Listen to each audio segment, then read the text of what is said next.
ke-11, saudara. Kita akan lihat pada ayatnya yang ke-1 sampai ayat yang ke-3, Bapak Saudara. 1 sampai ayat yang ke-3, sama-sama kita baca ayat 1, 2, 3. Kemudian diberikanlah kepadaku sebatang bulu seperti tongkat mengukur rupanya dengan kata-kata yang berikut: bangunlah dan ukurlah bait suci Allah dan mesbah dan mereka yang beribadah di dalamnya. Tetapi kecualikan pelataran bait suci yang di sebelah luar, janganlah engkau mengukurnya, karena ia telah diberikan kepada bangsa-bangsa lain, dan mereka akan menginjak-injak kota suci 42 bulan lamanya. Dan aku akan memberi tugas kepada 2 saksiku, supaya mereka berbuat sambil berkabung 1260 hari lamanya. Saudara, kita melihat dalam pasal yang ke-11 ini, Bapak Ibu Saudara, kita tahu, kita sepakat bahwa kitab Wahyu adalah sebuah kitab yang rahasia. Ya, bagaimana kemudian kita melihat untuk membukanya itu bukan sesuatu yang mudah, ya saudara. Untuk membukanya Yohanes sempat frustasi, ya saudara, karena dia melihat sesuatu yang tidak mungkin bisa dibuka. Dan kemudian kita melihat Yesus yang dengan kuasanya membuka, saudaraku, meterai itu dan memaparkan, menjelaskan dan membuka rahasia tentang akhir zaman yang akan terjadi, Bapak Ibu Saudara. Dan kalau saudara melihat bahwa ini juga adalah sesuatu yang menjadi sebuah rahasia, dan puji Tuhan bahwa kehidupan kita mendapatkan rahasia itu. Ada amin saudara, ya, bahwa rahasia itu adalah sesuatu yang rahasia, sesuatu yang khusus gitu saudara, sesuatu yang nggak dibeberkan, nggak dipaparkan, nggak diberitahukan kepada semua orang, tetapi hanya kepada orang-orang tertentu saja, saudara. Dan salah satu rahasia yang diungkap oleh firman Tuhan adalah pada ayatnya yang pertama dan ayatnya yang kedua, saudaraku, dikatakan, kemudian diberikanlah kepadaku sebatang bulu seperti tongkat mengukur rupanya dengan kata-kata yang berikut: bangunlah dan ukurlah bait suci Allah dan mesbah dan mereka yang beribadah di dalamnya. Tetapi kecualikan pelataran bait suci yang di sebelah luar, janganlah engkau mengukurnya, karena ia telah diberikan kepada bangsa-bangsa lain, dan mereka akan menginjak-injak kota suci 42 bulan lamanya. Saudara, kalau kita melihat di sini, Bapak Ibu Saudara, ada sesuatu yang diungkapkan. Bagaimana dalam penglihatannya, saudaraku, Yohanes mengatakan bahwa dia disuruh mengukur, saudara, ya, mengukur bait Allah, tetapi kecualikan pelatarannya, katanya. Yang pelatarannya jangan diukur. Bait Allah itu punya 3 bagian. Ya, kalau saudara melihat bait Allah itu bait Allah Musa, ya saudaraku, ya, bait Allah Musa, saudara, ataukah bait Allah Salomo juga sama sebetulnya, ya. Bagaimana kemudian, saudaraku, ada bagian, ada ruang pelataran atau halaman, saudara, pada umumnya saja sebetulnya, ya, halaman. Lalu kemudian, saudaraku, masuk lagi pada bagian yang kedua adalah ruangan suci, saudara, dan bagian yang ketiga adalah ruangan maha suci. Dan dikatakan oleh firman Tuhan bagaimana yang pelataran itu benar, itu adalah bagian daripada bait Allah. Tetapi firman Tuhan katakan jangan diukur, karena itu akan diserahkan, katanya, diberikan kepada bangsa-bangsa lain, dan mereka akan menginjak-injak kota suci 42 bulan lamanya, ya, 3,5 tahun kurang lebih, saudara. Nah, itu adalah masa antikris, ya saudara. Itu adalah masa antikris. Artinya begini, kehidupan kita sebagai orang percaya nih, posisinya ada di mana? Adakah kehidupan kita masih memposisikan diri, ya, kehidupan kita masih sukanya berada di halaman. Di halaman itu apa, saudara? Halaman bait suci itu apa? Ada barang-barang, ada perkakas-perkakas di sana. Apa itu, saudaraku? Perkakasnya ada 2, ya saudara, kolam pembasuhan, sama 2 adalah apa, saudara? Korban penghapus dosa, ya. Mesbah untuk menyembelih. Kalau orang datang nih, saudara, ya, orang berdosa, maka dia datangnya masuknya ke halaman. Di halaman itulah kemudian dia mempersembahkan, dia berikan persembahan korbannya ini kepada imam, saudara. Disitulah kalau saya punya salah, punya dosa, kalau saya orang kaya banget, saya bawanya sapi. Saya serahkan kepada imam. Disitulah sapi yang saya persembahkan, lembu yang saya persembahkan disembelih. Kalau saya agak biasa-biasa, ya domba, ya saudara. Kalau saya orang yang sederhana banget, maka saya kasihnya burung tekukur, saudara. Kalau saya orang miskin sekali, maka saya bawanya tepung, ya saudara. Itulah gambaran di mana kehidupan orang percaya, saudara. Kalau ada di halaman, maka kehidupannya cuma berurusan dengan minta ampun lagi, minta ampun lagi, minta ampun lagi, pemberesan dosa, terus pemberesan dosa. Masih di halaman. Makanya firman Tuhan mengatakan, kecualikan pelataran, jangan dihitung katanya, jangan diukur, karena itu nggak masuk hitungan. Itu artinya. Jadi artinya kehidupan orang percaya yang cuma jadi orang percaya, jadi anak Tuhan, tapi hidupnya berputarnya di situ terus. Nggak pernah lebih dalam gitu, saudara. Nggak pernah masuk lebih dalam lagi. Lebih dalam itu apa? Masuk ke dalam bait sucinya. Di situ ada apa? Di situ ada mesbah. Di situ ada meja roti sajian. Di situ bicara tentang apa? Ada 2 tumpuk roti yang isinya 6 tumpuk dan 6 tumpuk. 6 tumpuk dan 6 tumpuk roti susun, saudara. 6 susun. Alkitab kita itu ada 66 kitab. Artinya apa? Kehidupan orang percaya yang mulai menggemari firman Tuhan, yang mulai mendalami firman Tuhan, yang firman Tuhan tuh sudah mulai jadi kebutuhan dalam hidupnya. Seperti saudara, ada amin saudaranya. Firman Tuhan tuh sudah menjadi sebuah kebutuhan. Nggak bisa kalau nggak dengar firman Tuhan, nggak bisa kalau nggak baca firman Tuhan tiap hari. Bukan cukup sampai di situ, Bapak Saudara. Di situ juga kalau orang masuk, maka orang mulai ketemu sama yang namanya kaki dian, ya, menorah, ya, saudara. Ada 7 pelitanya. Itu gambaran apa? Kehidupan orang percaya yang suka firman, kehidupan orang percaya yang butuh sama firman Tuhan. Tetapi kemudian kehidupannya nggak cuman berkutatnya dengan firman Tuhan, pelajari firman Tuhan, dengar firman Tuhan, kejar firman Tuhan. Tapi apa, saudara? Kehidupannya mulai jadi terang. Ada amin saudaranya. Kehidupannya seperti pelita, ya. Menorah itu kaki dia yang di tiap-tiap ujungnya itu ada lampu, ada yang menyala.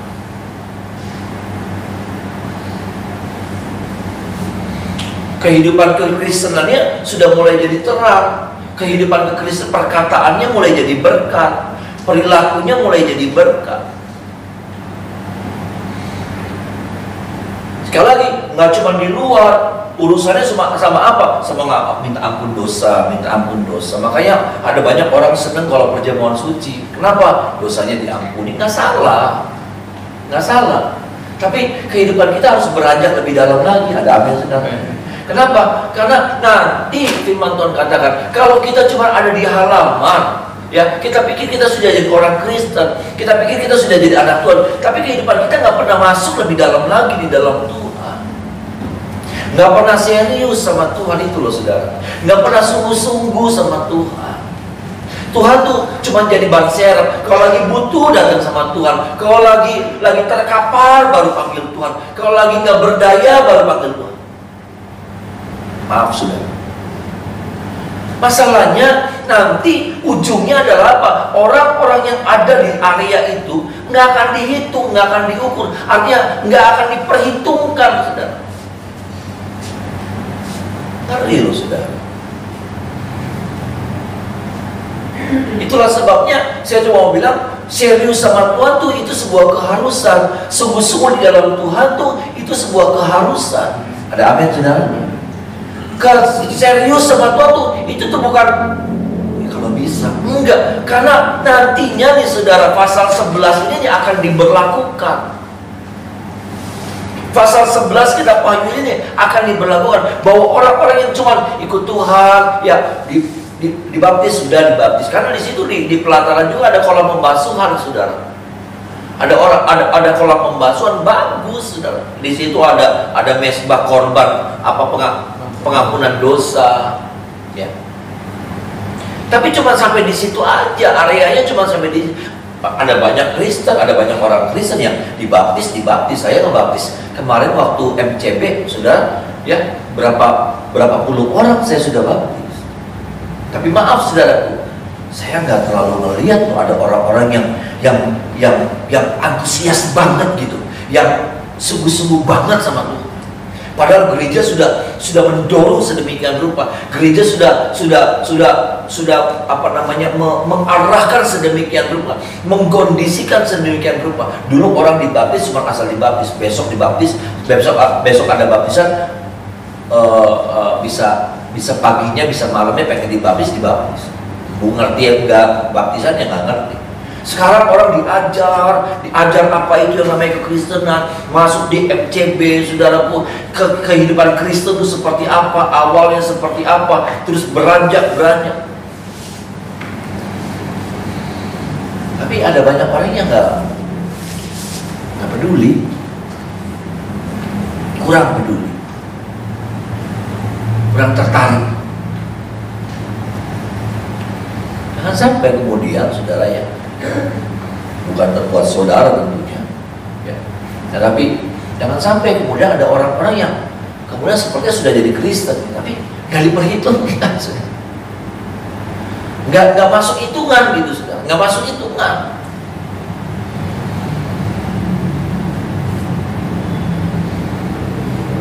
Kenapa? Karena nggak serius sama Tuhan, nggak sungguh-sungguh sama Tuhan, nggak pernah menjadikan firman Tuhan itu jadi sebuah kebutuhan, nggak pernah menjadikan firman Tuhan itu karena makanan sih, saudara. Ya, makanan itu kebutuhan. Nggak pernah menjadikan firman Tuhan itu jadi sebuah kebutuhan. Lalu kemudian beranjak, nggak cuma menggeluti firman Tuhan, suka sama firman Tuhan, karena ada banyak orang yang suka sama firman Tuhan. Tapi apa? Kemudian kehidupannya nggak pernah jadi terang. Masuk tuh bergeser tuh, saudara. Ya, ke kaki dia atau ke menorah. Nggak pernah kehidupannya kemudian mulai hidup yang gelap, hidup yang menakutkan, yang merugikan banyak orang, tapi kemudian dirubah jadi kehidupan yang jadi berkat bagi banyak orang. Ada apa ya, saudara? Seperti itu metamorfosis itu, saudara. Dari ulat jadi kupu-kupu. Bagaimana kemudian dari orang yang menggemari firman Tuhan, dari orang yang mulai membutuhkan firman Tuhan, tapi kemudian mulai beranjak nih, saudara. Maaf nih, saya mendengar doa-doa dari Bapak Ibu saudara, doa-doanya sudah orang-orang yang ngerti firman. Firman Tuhan tuh harus dihidupi. Firman Tuhan tuh harus jadi harus menjadi daging. Firman Tuhan tuh harus dipraktekkan dalam kehidupan kita. Dari yang saya dengar dari doa-doa saudara itu, saudara sudah mengerti dan saudara punya keinginan untuk itu, saudara punya rasa rindu untuk apa? Untuk jadi pelaku-pelaku firman Tuhan. Ada amin, saudara? Nah itu tuh, saudara, itu yang Tuhan suka. Masuk dalam pengalaman bagaimana kemudian ketika saudara mau marah, ketika saudara mau melakukan sesuatu, firman yang menguasai kita. Enggak tabrak pakarapnya kita, pengennya kita tabrak.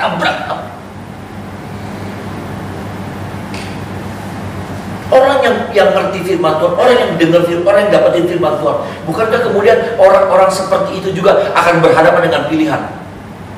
Betul, saudara? Ya. Mau ngikutin hawa nafsu atau mau mengikuti firman? Mau mengikuti keinginan daging atau mau mengikuti firman? Itu terus peperangan yang terjadi dalam hidup kita, saudara. Itu terus yang terjadi. Tapi orang yang dikuasai firman, dia akan lebih memilih melakukan firman Tuhan. Ada amin, saudara? Dia akan belajar menundukkan kedagingannya, hawa nafsunya, emosinya. Untuk apa? Untuk dia tunduk sama kehendak Tuhan. Nah, itu tuh, saudara. Itulah kemudian saudara, kehidupan kita mulai jadi terang.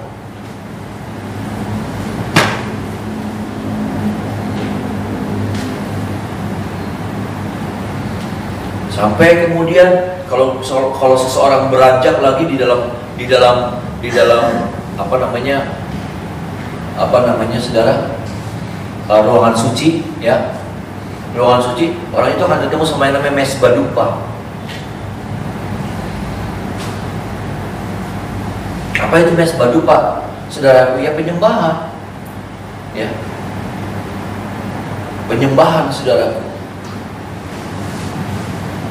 penyembahan kita, ya. Bagaimana kehidupan orang-orang percaya mulai hidup di dalam penyembahan, kehidupan orang-orang percaya mulai hidup di dalam doa.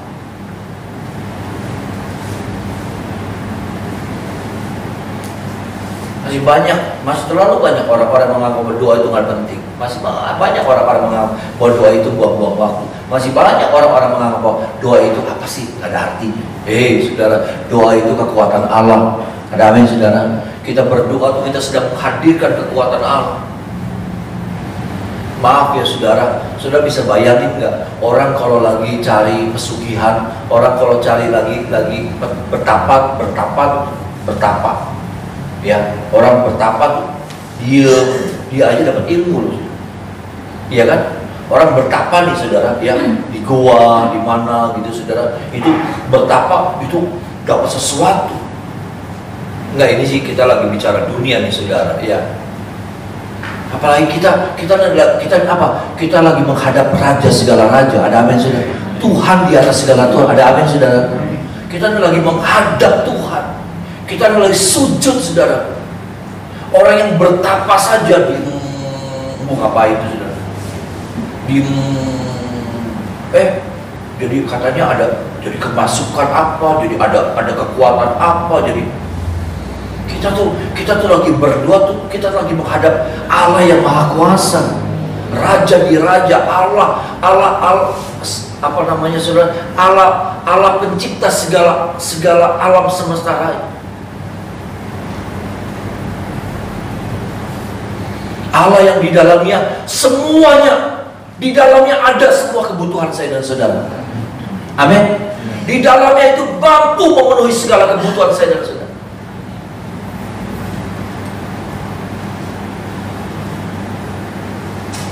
Makanya firman Tuhan mengatakan, ya saudaraku, dalam Yohanes pasal 15, tinggallah di dalam aku dan aku di dalam kamu, sama seperti ranting yang tidak bisa hidup kalau dia tidak nempel pada pokok anggur. Itulah doa, itulah penyembahan. Itulah penyembahan, itulah doa. Kita sedang nempel hidup kita. Kita lagi nempel sama apa? Sama pokok anggur itu, sama sumber hidup.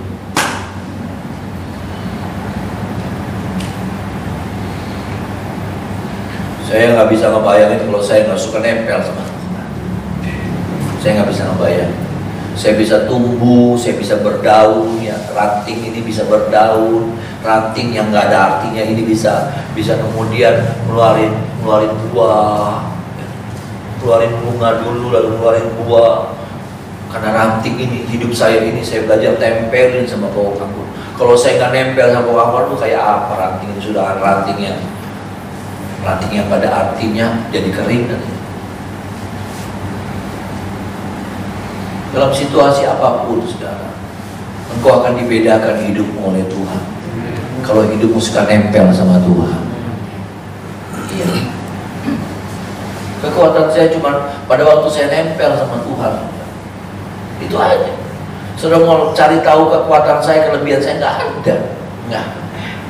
Kekuatan saya cuma karena saya suka nempel aja sama Tuhan. Disitulah saya merasakan sudah aliran-aliran sesuatu yang aneh-aneh itu, yang saya nggak miliki, mengalir sampai membuat saya ya mampu menjalani kehidupan, mampu menghidupi rumah tangga, keluarga, mampu di dalam melayani Tuhan, mampu dari yang nggak ada artinya, dari yang nggak bisa apa-apa.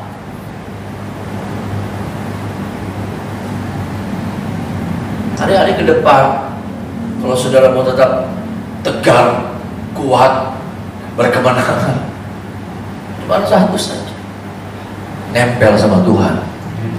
Iya. Nempel sama Tuhan. Dunia saya kan dunia pelayanan. Kalau saudara mau bandingin saya sama orang-orang, aduh, ya ketinggalan saya. Nggak ada apa-apa. Dari gelar, dari apa ya nggak ada apa-apa. Cuman kekuatan saya cuma waktu saya di situ tuh saudara nggak tahu Tuhan lengkapi saya. Sampai saya bukan hidup jadi pecundang gitu, tapi saya jadi orang yang berkemenangan dalam hidup ini. Iya. So lihat hidup saya aja, guys. Kalau belajar tentang nempel tuh saudara, belajar lihat hidupnya saya aja. Saya tuh nggak ada apa-apa.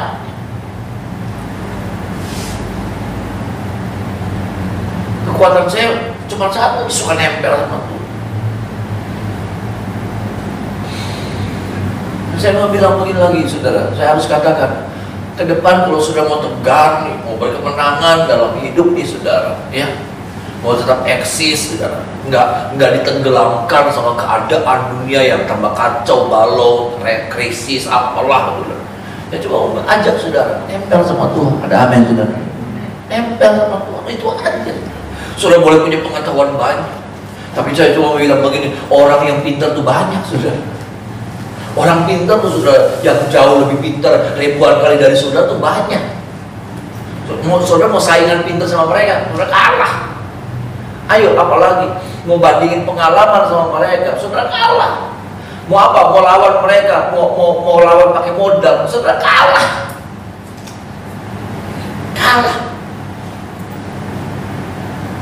Saudara cuma bisa menang kalau saudara hidup di dalam Tuhan. Iya. Saudara cuma bisa menang kalau sudah sertakan Tuhan dalam hidup. Pastikan ada Tuhan, pastikan saudara nih begini sama Tuhan. Enggak begini. Pastikan aja gitu. Enggak peduli nanti saudara nanti akan lihat gini, ada banyak hal menghadapi peperangan, menghadapi masalah, nggak ngerti saudara. Jalan terus gitu. Ada amin. Iya loh saudara. Yang saya alami itu kayak gitu. Saya ngadepin, lewat deh. Ya nggak ngerti. Saya bukan saya. Tuhan yang bekerja dalam hidup saya. Kadang-kadang waktu ngadepin sesuatu, saya pikir habis, udah selesai, lewat.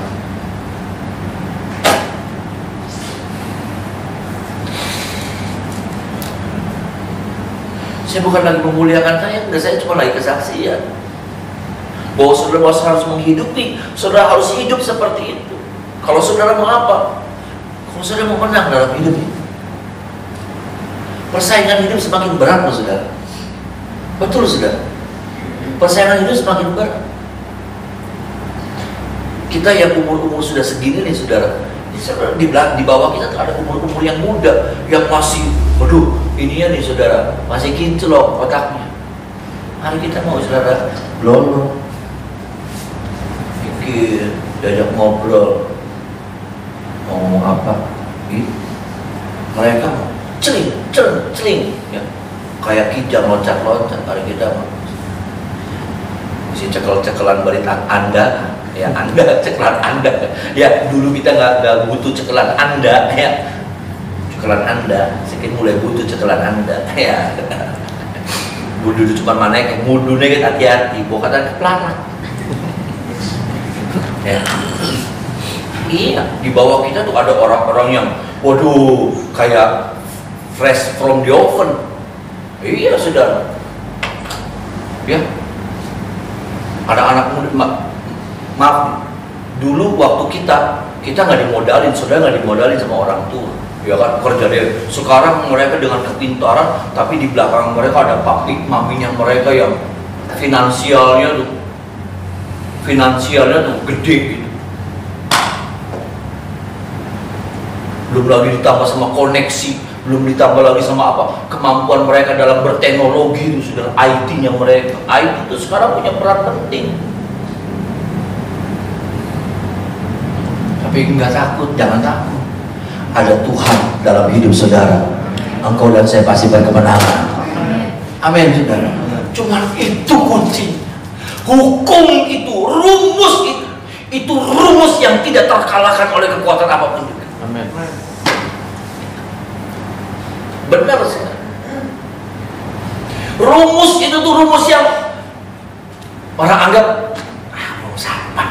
Maka ya terserah. Tapi saya alami itu sudah. Saya belajar dari papa saya. Papa saya seperti itu. Dan saya belajar juga hidup seperti itu. Walaupun saya nggak sehebat papa saya. Itu aja. Dan saya bagikan sama Bapak Ibu Saudara supaya benar-benar kita ngalamin, Saudara. Bukan cuma keselamatan loh, Saudara. Ini bicara tentang keselamatan, memang pasal 11 nih bicara tentang keselamatan, bagaimana tidak diukur, tapi yang di dalam bait Allah itu yang diukur, itu bicara tentang keselamatan. Tapi kan kita bukan cuma butuh keselamatan dalam hidup ini. Kita bukan cuma butuh surga, betul Saudara, ya. Tapi kita juga butuh bagaimana hidup nih menang, hidup nih bisa melewati masalah, hidup ini bisa meraih apa yang menjadi impian-impian kita. Bukankah seperti itu sih? Orang juga masuk surga, tapi kalau hidup langap longo, pengen apa, beli bisa, pengen apa, dia ngedeg-deg. Hati juga jadi pengaruh juga sama keselamatan. Saya nggak lagi bicara tentang teologi kemakmuran, enggak, tapi di dalam Tuhan juga ada pemeliharaan, ada berkat, ada amin saudaraku. Di dalam Tuhan juga ada kemenangan, ada amin saudaraku. Dan bagaimana kemudian kita bisa melihat Yohanes pasal 15 itu bisa tentang ranting yang berbuah banyak dan berbuah tetap. Ada amin saudara.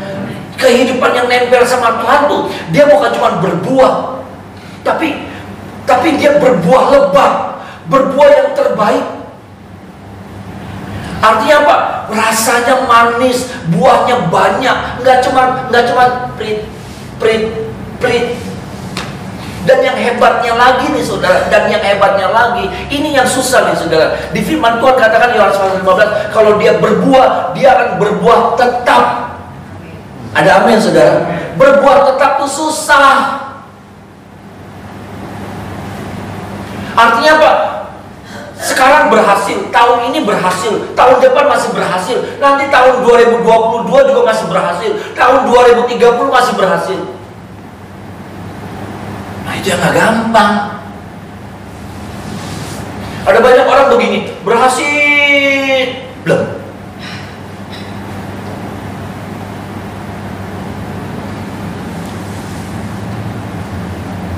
Jangan memiliki kehidupan seperti itu. Kita cuma masuk dalam satu fenomena hidup, ngagetin gitu, berhasil cut, ngomong saya berdoa sama Tuhan, jangan ya Tuhan, jangan, saya nggak mau, saya mau bayar harga, saya mau tetap hidup di dalam Tuhan, tapi saya nggak mau hidup yang seperti itu sudah, yang kemudian jadi sejarah, masih sehat saya, tapi saya sudah dilupain orang. Saudara masih sehat, masih kuat, tapi saudara sudah ditinggalin orang. Toko saudara sudah ditinggalin orang, bisnis saudara sudah ditinggal orang. Nggak mau saya. Dan jangan